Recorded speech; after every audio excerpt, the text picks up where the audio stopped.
오늘은 빌립보서 4장 4절에서 7절 말씀을 가지고 한 절씩 묵상하면서 하나님의 뜻을 함께 새겨보기를 원합니다. 본문 5절 끝에 보시면 주께서 가까우시니라 라는 말씀이 있습니다. 주께서 가까우시니라. 이 말씀을 오늘 말씀의 제목으로 잡았습니다. 왜냐하면 주께서 가까우시니라 이 말씀이 오늘 본문 4절에서 7절 말씀, 아니면 어쩌면 전체 빌립보서의 말씀을 이렇게 관통하는 핵심적인 말씀이기 때문입니다. 주께서 가까우시니라, 주께서 가깝다. 이게 무슨 말씀입니까? 하나님의 약속, 주님의 약속이 우리 현실에서는 멀어 보이지만 그 역사와 현실 속에서 하나님께서 그 목적을 향하여서 한 걸음 한 걸음 하루 하루 우리를 인도하시며 우리 가운데 일하고 계시다라는 것입니다. 주께서 가까우시니라 이 말씀 속에는 하나님께서 한 걸음씩 한 걸음씩 우리를 향하여 다가오시는 그 장면들을 우리는 묵상하면서 이 말씀을 대할 수 있기를 원합니다. 여기서 하나님의 목적이라는 것은요, 이 세상을 향한 하나님의 목적도 있고 또 우리 개인을 향한 하나님의 목적도 분명히 있습니다. 그 목적을 이루기 위해서 하나님은 우리를 향해서 한 걸음 한 걸음 다가오고 계십니다. 어떨 때는 그냥 지나가는 하루 같기도 하고요, 어떨 때는 시간이 그냥 요즘 킬링 타임 그런 말도 많이 하죠. 그냥 없어져 버리는 시간 같지만 그 시간들도 역시 하나님의 계획, 하나님의 목적 안에서 이렇게 이루어지는, 다가오고 계시는 과정이라는 것을 암시하는 말씀입니다. 그래서 우리 곁에서 늘 함께 계셔서 우리 가운데 일하고 계시는 하나님. 시간은 결코 무심히 흘러가는 것은 하나도 없습니다. 역사는 어떤 권력에 의해서 조작되고 운영되는 것이 아닙니다. 우크라이나 전쟁, 이제 사람들의 관심도 점점 멀어지고 있는 그 전쟁의 현장의 참혹함들, 또 여러분 전 세계에 3,200만 정도 되는 난민들이 있다고 합니다. 하루에도 몇백 명이 죽어가고 있고, 살기 위해서 이렇게 난민이 되기 위한 여정을 접어들었는데 되지도 못한 채 죽어가는 수많은 사람들, 그래서 신문에도 TV에도 잘 나오지 않는 수많은 이야기들이 있습니다. 또 요즘은 날씨도 정말 이상하고요, 세상 돌아가는 것들 보면 정말 이해되지 않는 일들이 너무너무 많이 있습니다. 이 이해할 수 없는 것으로 꽉 찬 것 같은 이 세상이지만, 그러나 이 세상, 이 역사란 이 시간과 공간의 무대 속에서 이 모든 것을 이끌어 가시는 분은 살아계신 하나님이십니다. 하나님이 지금 일하고 계시고 그 하나님이 지금 우리를 향하여서 다가오고 계십니다. 주께서 가까우시니라. 빌립보서 2장 말씀을 여러분 잘 아시죠? 빌립보서 2장 말씀을 보시면 예수님께서 우리에게 오신 그리스도 참미성, 그는 근본 하나님의 본체시나 하나님과 동등됨을 취할 것으로 여기지 않으시고 종의 형체를 가져서 우리에게 오셨고, 그리고 사람처럼 십자가에 못 박혀 돌아가셨고 부활하시고 승리하신 그 모습을 찬양한 빌립보서 2장의 노래가 있습니다. 그 노래를 보면 하나님이 자기를 비워서 인간의 몸을 입고 이 땅에 오셨습니다. 종의 형체를 가지고 이 땅에 오셨습니다. 역사의 현장,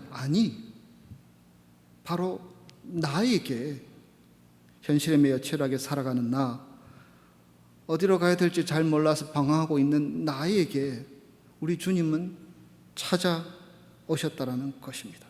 내버려 두면 무너질 수밖에 없는 우리의 삶에 하나님은 큰 사랑을 가지고 큰 은혜의 바구니를 가지고 우리에게 다가오신 사건, 그것이 예수님께서 오신 사건이 아니겠습니까?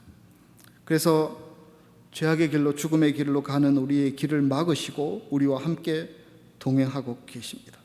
주께서 가까우시니라 라는 말씀은 그 주님께서 빌립보서 2장의 말씀처럼 우리의 삶에 찾아오셔서 지금 개입하셔서 뭔가 일하고 계시다라는 사실입니다. 그리고 뭔가 이루어가고 계시다라는 사실을 표현한 말씀입니다. 한 걸음씩 한 걸음씩 우리의 삶 가운데 하나님이 목적하는 바를 이루기 위해서 저의 삶에, 여러분의 삶에 찾아오셔서 지금도 일하고 계시는 하나님. 비록 내 모습은 어설프고 연약하지만 하나님이 완성하실 것을 기대하게 하는 말씀입니다. 주께서 가까우시니라 하나님께서 하실 일을 기대하라는 소망의 말씀입니다. 그래서 우리가 기대한 대로 우리의 삶을 빚으시고 아름답게 만드시고 거룩하게 만드시고 성결하게 만드시고 또 하나님 보시기에 신실한 모습으로 우리를 빚어가실 그 하나님을 기대하라라는 소망의 말씀입니다.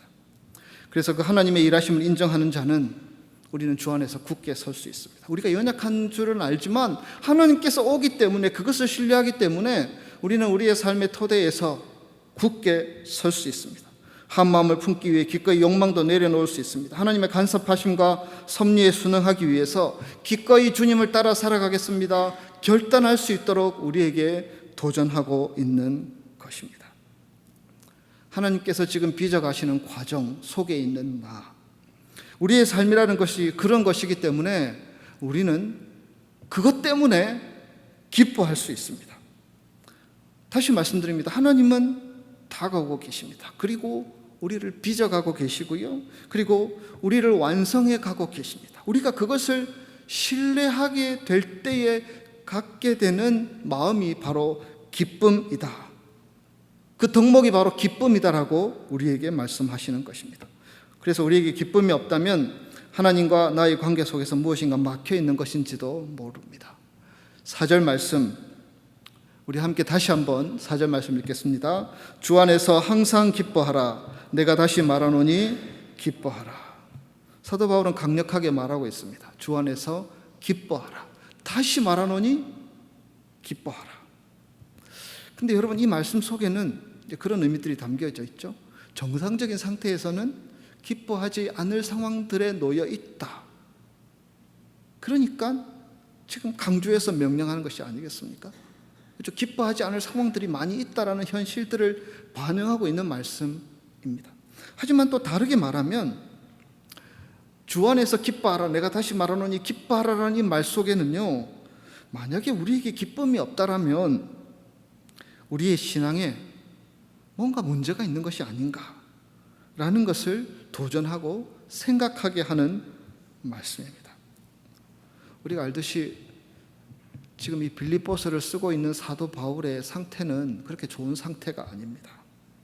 앞날을 걱정해야 될 상태였습니다. 지금 어쩌면 사형 언도로 끝날지 모르는 재판을 앞두고 감옥에서 자신의 운명과 교회 앞날을 위하여서 근심하고 있는 상황입니다. 그런데도 이 사도 바울은 그것을 믿었습니다. 주께서 가까우시니라. 주님께서 분명 나도 빚어가시고 나도 완성해 가실 것이다. 주님께서 분명 이 빌립보 교회, 혼란스럽고 어지러운 이 빌립보 교회 교인들도 빚어가시고 완성해 나갈 것이다 라는 소망이 있었습니다. 그래서 감옥에 갇혔어도 주 안에서 기뻐하라. 빌립보서가 기쁨의 서신 아닙니까? 반복해서 기쁨을 외치고 명령하고 소리치고 있는 것입니다. 하나님을 신뢰하기에 빚어가시고 완성해 나가실 그 하나님을, 개인을 빚으시고 가정을 빚으시고 교회를 빚어가실 그 하나님을 신뢰하기 때문에 그는 주 안에서 기뻐하라. 또 말한다. 다시 말하노니 기뻐하라 말씀하시는 것입니다. 분명히 말씀은 어떤 상황이나 조건에 따라서 기뻐할 조건이 되어서 기뻐하라는 것이 아닙니다. 이것은 보다 적극적인 믿음의 고백입니다. 기뻐하라. 신앙은 이성과 반비례할 때가 많습니다. 신앙은 이성과 대항해서 그럼에도 불구하고 라고 외치는 별도의 요소가 있습니다. 로마서 4장 19절 이하의 말씀을 보면 바울은 믿음의 의미를 설명하면서요, 아브라함의 믿음을 예로 듭니다. 이 4장 19절의 말씀을 보면 아브라함은 자기 몸에 죽은 것 같음과 100세가 된 사라의 태가 다 죽은 것을 알았다. 이게 어쩌면 문맥이 끊어지는 것입니다. 그런데 성경에는 있지는 않지만 그 내용상 의미를 보면 그럼에도 불구하고 무엇이라고 되어 있습니까? 그는 죽은 자를 살리시는 하나님을 믿었다 라고 되어 있습니다. 다시 보겠습니다. 4장 19절. 아브라함은 자기 몸에 죽은 것 같음과 100세가 된 사라의 태가 다 죽은 것을 알았다. 이게 이성이고 현실입니다. 그런데 그럼에도 불구하고 그는 죽은 자를 살리시는 하나님을 믿었다라고 말씀하고 있습니다. 그것이 소망의 조건이요 기쁨의 조건이 되었다라는 것입니다. 그럼에도 불구하고라는 것입니다. 지금 빌립보서를 쓰고 있는 바울이나 그 편지를 받고 있는 빌립보 성도들도 이성적인 조건으로는 기뻐할 조건도 없고 기뻐할 수도 없는 상황입니다.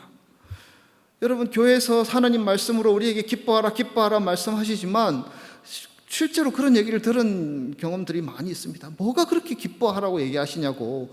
기뻐할 걸 좀 주시고 기뻐하라고 하면 내가 좋겠는데 기뻐할 것도 주시지 않으면서 왜 자꾸 기뻐하라 말씀하시는지 하나님이 너무 야박하신 것 같다고. 제 예전에 교회에 섬기던 분이 그런 얘기한 기억들이 있습니다. 여러분, 그렇게 생각하십니까? 하나님이 정말 야박하신 분이십니까? 사도 바울은 기뻐하라고 외치면서 그렇게 빌립보 교인들에게 명령했는데요. 그렇게 명령할 수 있었던 근거가 무엇입니까?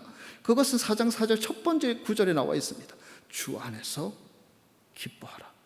너희들이 주님 안에 있지 않느냐? 너희들이 주님 안에 있지 않느냐? 주님의 은혜 안에, 주님의 능력 안에, 주님께서 지금 우리를 빚어가시고 완성해 가시는, 그래서 우리에게 지금 가까이 다가오시는 그 주님을 바라볼 수 있지 않느냐? 그 주님 안에 있다라는 사실로 인하여서 기뻐하라 말씀해 주시는 것입니다.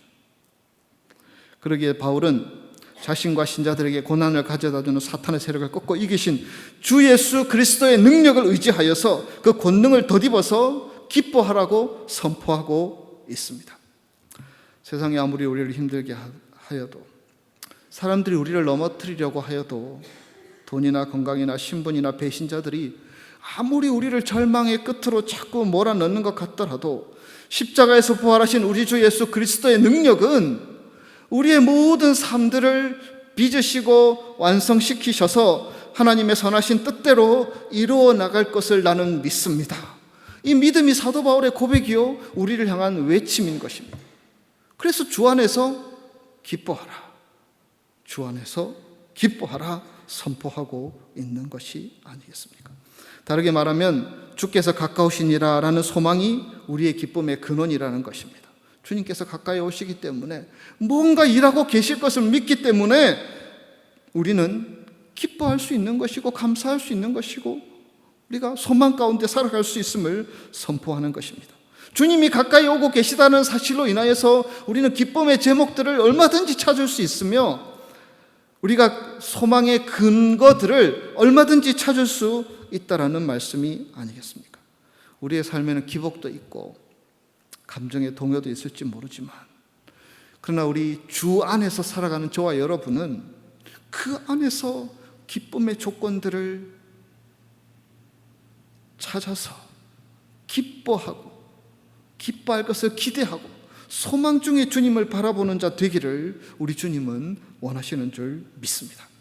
사람들이 기쁨을 잃어버리는 가장 흔한 이유는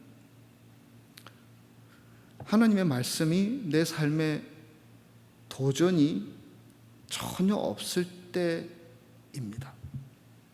하나님의 은혜와 인도하심에 대한 갈망, 말씀을 통해서 우리를 자극하고 우리를 두드리고 우리를 움직이려는 어떤 그 말씀이 자극이 결여된 채, 그리고 그 말씀에 대한 사모함, 기대들이 결여된 채 우리의 마음이 욕망과 죄로 우리의 마음이 가득 덮여 있을 때에는 기쁨이라는 것을 우리가 찾아볼 수 없다는 것입니다. 그 죄가, 욕망이 우리 영혼을 자꾸 파먹고 들어가서 우리를 점점 고통스럽게 만들고 우리를 점점 절망스럽게 만든다는 것입니다. 말씀을 듣지 못하고 말씀을 깨닫지 못함은 우리가 굶주리고 있다는 사실입니다. 그래서 우리가 영적으로 굶주려 있다면 하나님의 말씀 앞에 나아가야 합니다. 여러분, 아무리 그래도 배가 고프면 기쁨이 반감됩니다. 마찬가지로 영적으로도 우리가 하나님의 말씀으로 채워가지 않으면 그 기쁨이 반감될 수밖에 없고 그 기쁨이 약해질 수밖에 없다는 것을 우리는 기억해야 합니다. 그래서 우리는 말씀으로 날마다 공급받아서 기쁨의 제목들을, 기쁨의 이유들을, 기쁨의 조건들을 말씀 속에서 깨닫고 선포하고 고백할 수 있는 사람이 되어야 합니다. 주 안에서 기뻐하라. 내가 다시 말하노니 항상 기뻐하라. 이 주님의 명령이 우리에게 부담이 되지 않기를 소원합니다. 정말 우리가 그것을 붙들고, 그래, 주님께서 가까이 오고 계셔, 나를 빚으시고 완성하게 가고 계셔, 그 속에서 수많은 기쁨의 조건들, 어떻게 하실까? 이렇게 하실까? 저렇게 하실까? 그런 생각과 소망 가운데 갖게 되는 그러한 기쁨이 저와 여러분의 삶을 가득 채울 수 있는 그러한 복된 삶이 되시기를 주님의 이름으로 축복합니다. 이어서 5절의 말씀입니다. 5절의 말씀, 우리 화면에 있는 말씀 다시 한번 같이 읽습니다. 너희 관용을 모든 사람에게 알게 하라. 주께서 가까우시니라. 다른 사람의 허물을 너그러운 마음으로 받아주는 마음, 다른 사람의 허물을 너그러운 마음으로 받아주는 마음이 관용입니다. 구약의 이스라엘 백성들이 하나님 앞에 제사를 드릴 때에 그들이 분명히 죄가 있음에도 불구하고 하나님은 그 죄를 덮으시고 죄가 없는 것으로 인정해 주셨습니다. 우리가 자신과 다른 사람들을 비판적인 눈으로 보면 분명히 비판할 것이 있고요, 분명히 용서하지 못할 일들도 있습니다. 그런 일들이 얼마나 많이 있습니까? 그게 맞습니다. 그 사람이 잘못한 게 맞고요, 그 사람이 내게 잘못한 게 맞고, 그 사람이 지금 잘못하고 있는 것도 맞고, 그 사람이 내게 실수한 것도 맞고, 그 사람이 내게 상처 준 것도 분명히 맞습니다. 그러나 놀라운 것은요, 하나님께서는 이렇게 결점이 많은 우리들을 구원하기 위해서 이 땅에 내려오셨고 구원의 역사를 베푸셨고 우리를 하나님의 아들로, 하나님의 딸로 삼아 주셨다라는 사실입니다. 하나님은 우리를 구원하기를 기뻐하십니다. 우리가 완전해서, 우리가 부족함이 없어서, 우리가 죄짓지 않아서, 우리가 부끄러울 게 없어서요? 그렇지 않습니다. 그 모습 그대로 받아주기를 원하시고 관용하기를 원하시고 용납하기를 원하는 마음으로 찾아오셔서 지금도 우리와 함께 하시는 분, 우리에게 은혜 내려주시는 분이 아니겠습니까? 그리고 그렇게 죄 많은 우리들을 당신의 도구로 사용하기도 합니다. 이 모양으로, 저 모습으로 우리를 통해서 하나님의 복음이 증거되기도 하고요, 우리를 통해서 우리 믿음의 자녀들이 믿음으로 살 수 있도록 부모 역할을 하기도 하고요. 우리는 죄인인데, 하나님 앞에 설 때에 아무것도 내놓을 수 없는 죄인인데 하나님은 우리를 가지고 이 모양으로 저 모양으로 사용하고 계십니다. 나 때문에 위로받는 사람들도 있고, 나 때문에 용기 얻는 사람들도 있고, 나 때문에 힘이 되는 사람들도 있습니다. 그렇게 하나님께서 우리를 사용하시고 귀하게 여기신다라는 사실입니다. 우리가 쓸만한 사람이어서가 아니라 죄인임에도 불구하고 우리를 용납하시고 받아주셔서 우리를 사용하시는 하나님, 우리를 하나님의 자녀 삼으시는 하나님. 관용이라는 것은요, 그 하나님의 마음으로 사람들을 대하는 것입니다. 여러분, 그런 마음으로 사람들을 대하고 계십니까? 그것은 그 사람들이 잘못했고요, 그 사람들이 문제가 있고, 그 사람들이 내게 실수했고, 그 사람들이 이렇게 했기 때문에 내가 마땅히 분노해야 되고, 내가 마땅히 질책해야 되고, 내가 마땅히 그들에게 잘못을 지적해 줘야 되는 그 권리들, 해야 될 것들, 그것을 포기하는 것입니다. 그것이 관용이고 그것이 하나님의 마음입니다. 적극적으로 하나님께서 우리를 배려해 주셨듯이 남들을 배려하는 마음, 그것이 관용의 마음입니다. 여러분, 사람들을 보면 그렇습니다. 우리가 다른 사람들을 포용해 주고 관용해 주면 이 믿음의 그릇이 점점 커지는 것을 보게 됩니다. 제 짧은 신앙생활, 목회생활 하면서 그런 것들을 수도 없이 보았습니다. 받아주고 관용하고 인정할 때에 정말 믿음의 그릇이 커져가지고요, 정말 아름다워 보이는 그런 신앙, 그런 믿음 얼마든지 보게 됩니다. 하지만 다른 사람의 허물을 용납하지 못하고 내게 준 상처, 내게 준 어떤 그런 원한들, 그것에 매여가지고 꼼짝달싹하지 못하는 분들을 보면 안 됐습니다. 불쌍합니다. 교회에서 말씀을 증거해도 용서 얘기 나오면 고개 돌리고 말씀 듣는 사람들도 있습니다. 이민사회에 그런 일들이 얼마나 많이 있습니까? 정말 믿었던 사람들에게 배신당하고 정말 그런 일들이 얼마나 많이 있습니까? 잘 생각해 보면 잘 생각해 보면 별로 중요하지 않은 것인데 받아줘도 되고 관대해도 되고 넉넉하게 이해해도 되는데 아무것도 아닐 수 있는 것들 지나가 보면 아니 주님 앞에 가면 천국 가면 내가 그것 때문에 용서하지 못하고 싸우고 치열하게 다투었던 그렇게 혈기 부리고 화내고 저주하고 악담하고 보지도 않고 내 신앙생활에 오히려 스스로 걸림돌이 되고 그런 것들을 인하여서 하나님 앞에 나아가는데 걸림이 되는 일들이 얼마나 많은지. 여러분, 그런 마음들은 하나님이 주신 마음이 아닙니다. 너희 관용을 모든 사람에게 알게 하라. 주께서 가까우시니라. 주님께서 점점 오고 계시거든요. 우리가 주님 앞에 한 것들, 예수님의 마음에 못을 받고 창을 찌르고 가시 멸류관 쓰게 하신 우리의 죄악들을 다 품 안으시고 관용하신 그 주님께서 점점 우리에게 다가오고 계십니다. 그 주님께서 너희 관용을 뭐라고요? 일부에게만 알게 하고 그냥 적당히 타협해라, 이게 아닙니다. 모든 사람에게 알게 하라. 주님께서 그렇게 저와 여러분에게 말씀하시고 계시다라는 사실입니다. 관용하지 못하는 마음은 어쩌면 사탄에게 사로잡힌 마음입니다. 여러분, 관용하지 못하는 사람들을 보면 정말 안되고 불쌍합니다. 정말 그런 사람들과 또 가까이 다가가기도 힘듭니다. 친구 맺기도 어렵습니다. 넉넉한 마음으로 받아줄 수 있는 사람들, 용납해주고 이해해줄 수 있는 사람들, 주님께서 우리를 그렇게 해주셨는데, 주님께서 우리를 어떠한 사랑으로 우리를 용납해주셨는데 그것을 이해하고 그것에 대해서 아멘으로 받아들이고 그 은혜로 내 마음을 무장하여서 사람들을 대하고 사람들과 관계를 맺어가는 사람들, 그런 사람들이 하나님 보시기에 신실한 사람들이 아니겠습니까? 여러분, 다른 사람의 실수, 다른 사람들의 해코지, 다른 사람들의 잘못을 용서하지 못하는 가장 큰 이유는요, 우리의 마음에 평안이 없기 때문입니다. 하나님이 주시는 참다운 평안이 없기 때문입니다. 내 못된 자아가 남아서 기필코 남에게 상처 주는 말을 해야 하고 기필코 복수해야만이 성에 풀리는 이 못된 자아가 남아서 평안을 누리지 못하고 있기 때문이라는 사실입니다. 여러분, 우리가 사소한 감정 때문에 아무것도 아닌 일들을 바로잡는데 우리의 시간, 우리 인생을 허비할 수는 없습니다. 너희 관용을 모든 사람에게 알게 하라. 뭐라고요? 주께서 가까우시니라. 바로 우리 앞에 와 계실 수도 있습니다. 그 주님께서는 너희 관용을 모든 사람에게 알게 하라, 그렇게 말씀하고 계십니다. 기쁨을 잃어버리는 또 다른 이유가 있다면 그것은 어려움이 닥쳐서, 너무나 큰 어려움이 닥쳐서 기쁨을 상실해 버리는 경우들을 보게 됩니다. 여러분, 그 어떤 문제가 생기면 내가 그 문제를 해결할 수 있다 생각하면 그렇지 않은데, 내가 해결할 수 없는 일들로 인하여서 우리가 어려움을 겪을 때가 얼마나 많이 있습니까? 이 어려움 앞에서는 내 처지가 비참해지고 또 내가 지금 받은 복을 잃어버릴까, 죽게 되지 않을까, 어떻게 망해버리지 않을까 염려하고 걱정하게 됩니다.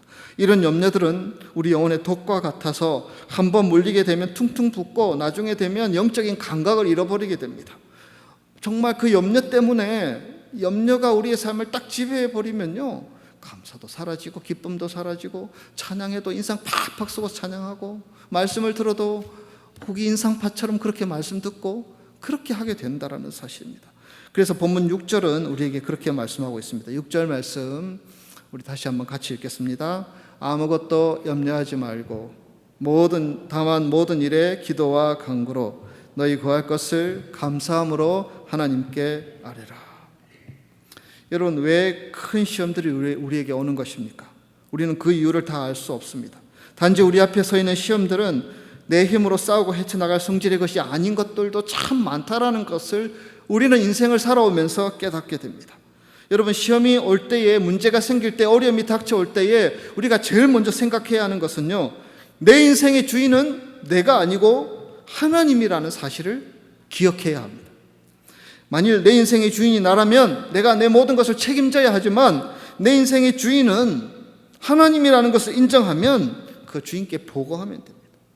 기도하면 되는 것입니다. 여러분, 하나님께서 우리를 사랑하셔서 우리를 주인처럼 살게 하십니다. 그렇지 않습니까? 우리가 마치 주인처럼 살고 있지 않습니까? 내 인생도 내가 주인인 것처럼 이렇게 하고 저렇게 하고 살고 있고요.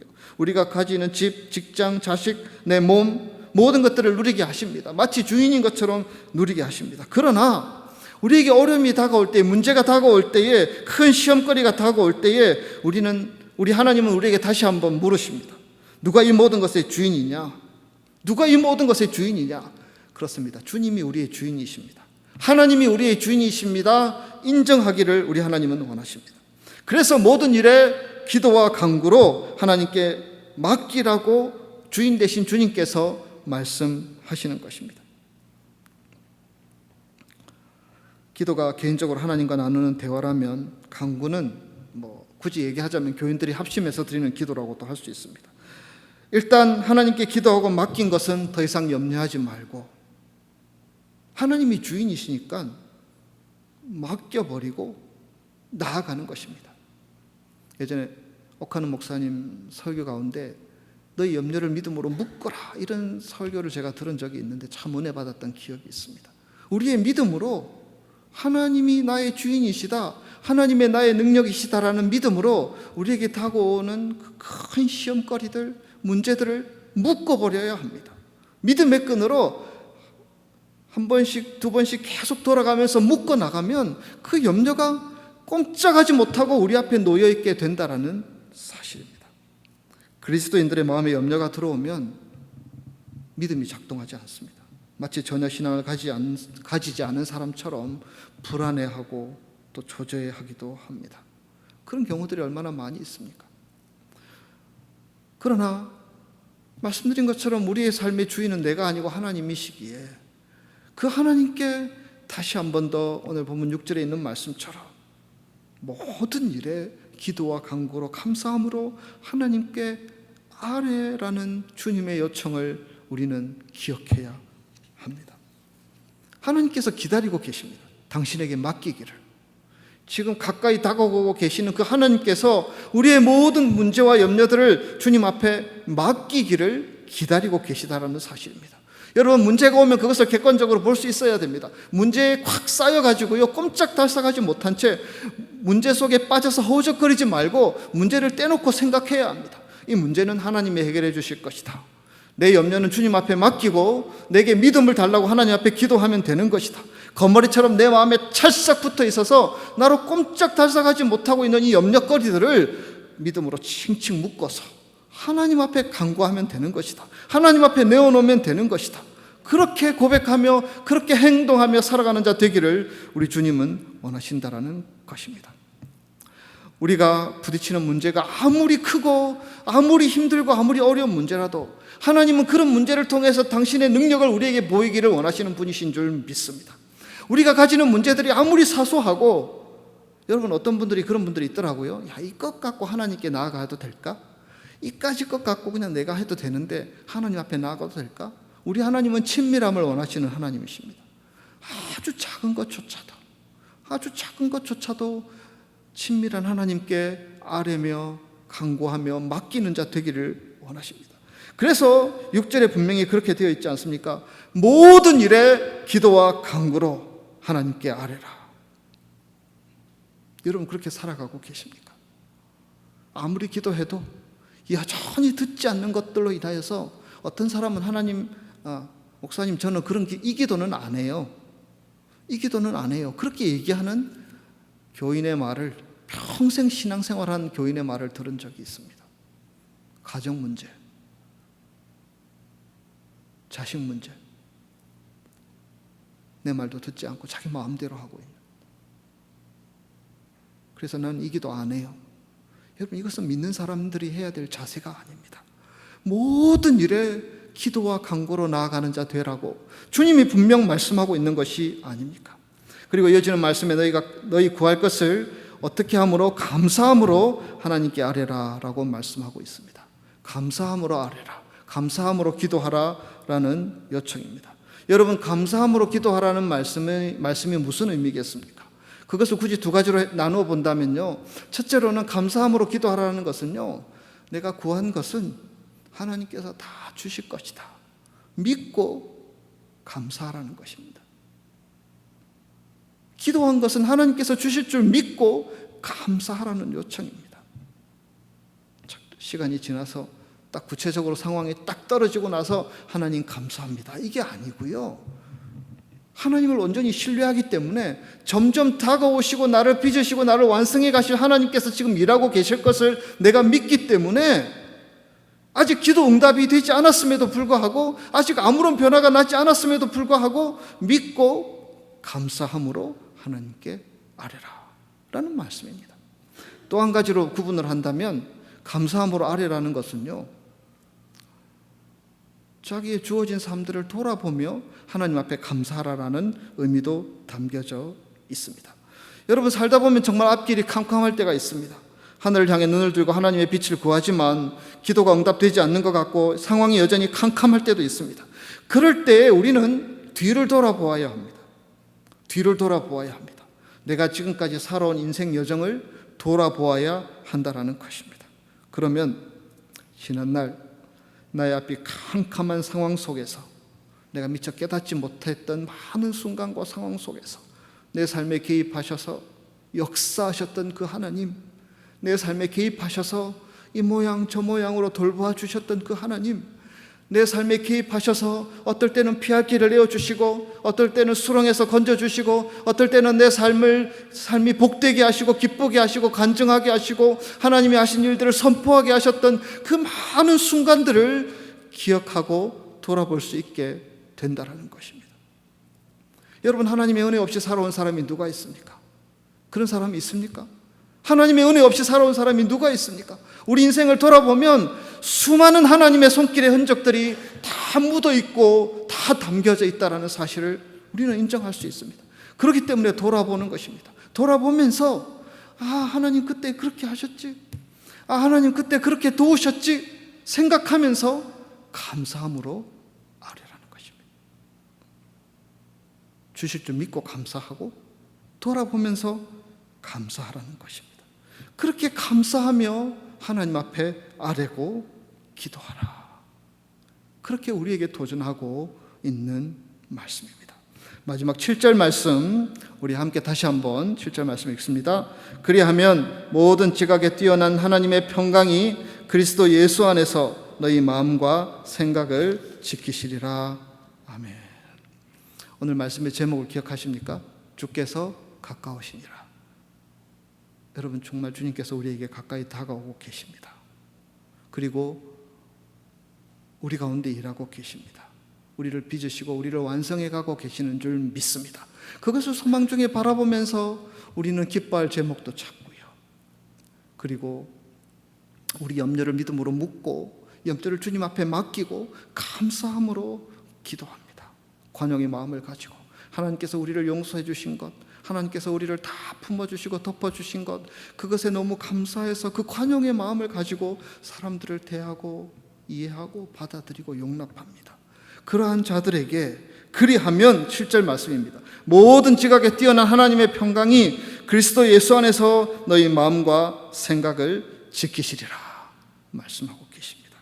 여러분, 여기서 지킨다는 말씀은 군사 용어로서 마치 로마 군인들이 로마 시민들을 굳게 지켜준다, 미국 군인들이 미국 시민들을 굳게 지켜준다라고 할 때에 쓸 수 있는 지키다라는 단어를 사용하고 있습니다. 이 당시 이 빌립보라는 도시도요, 로마의 군사 도시의 역할들을 했기 때문에 사도 바울은 그런 것들을 염두에 두고 지킨다라는 표현을 사용하고 있습니다. 하나님께서 군대를 동원해서, 하나님의 군사를 동원해서, 천군 천사들을 동원해서 지켜주실 것이다. 무엇을? 하나님의 평강이 그리스도 예수 안에서 너희 마음과 생각을 지킬 것이다.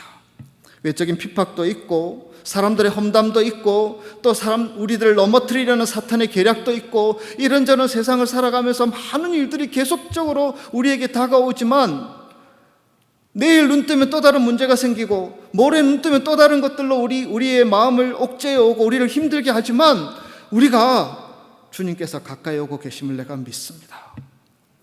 주님께서 내 가운데 내 삶을 빚어가시고 완성해 가심을 내가 믿고 관용으로 대하고, 그리고 염려를 주님께 맡기고 기도하며 나가게 될 때에 그 하나님의 평강이 우리의 마음과 생각을 굳게 지켜주실 것이라고 약속하셨습니다. 하시는 것입니다. 하나님의 평강이 우리의 마음을 지배하게 된다는 것입니다. 하나님의 평강이 우리의 모든 삶을 지배하고 다스리게 된다는 사실입니다.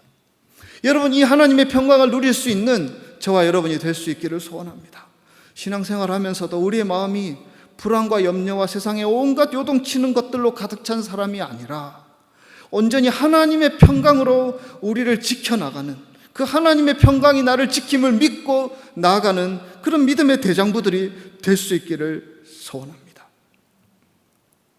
하나님의 평강이 아침에 눈을 떠서 밤에 잠자리에 드는 그 시간까지 온전히 나를 주장하고 나를 지키는 그런 모습들, 그런 기대들, 그런 소망들을 가지고 살아가는 저와 여러분이 될 수 있기를 주님의 이름으로 축복합니다. 그렇게 할 수 있습니다. 그렇게 할 수 있습니다. 오늘 빌립보서 4장 4절에서 7절 말씀에 다시 한 번 더 우리에게 도전하고 있습니다. 주께서 가까우시니라. 주님께서 지금 우리 가운데 어떤 일들, 어떤 놀라운 일들을 행할지 모르는 그런 기대와 소망을 가지고 주님을 기다리며 살아갈 수 있기를 원합니다.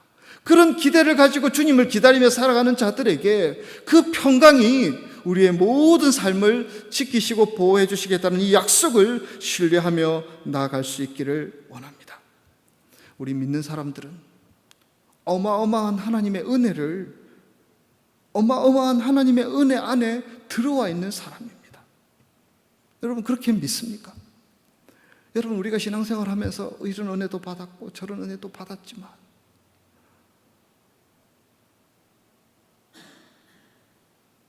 하늘을 두루마리 삼고 바다를 먹물 삼아도 다 기록할 수 없는 하나님의 놀라운 사랑, 하나님의 은혜가 우리를 기다리고 있습니다. 그 은혜를 사모하며 기대하며 살아가는 저와 여러분이 될 수 있기를 소원합니다. 그러기 위해서 다시 한 번 더 주님께서 가까이 오고 계시다. 주님께서 가까이 오고 계시다.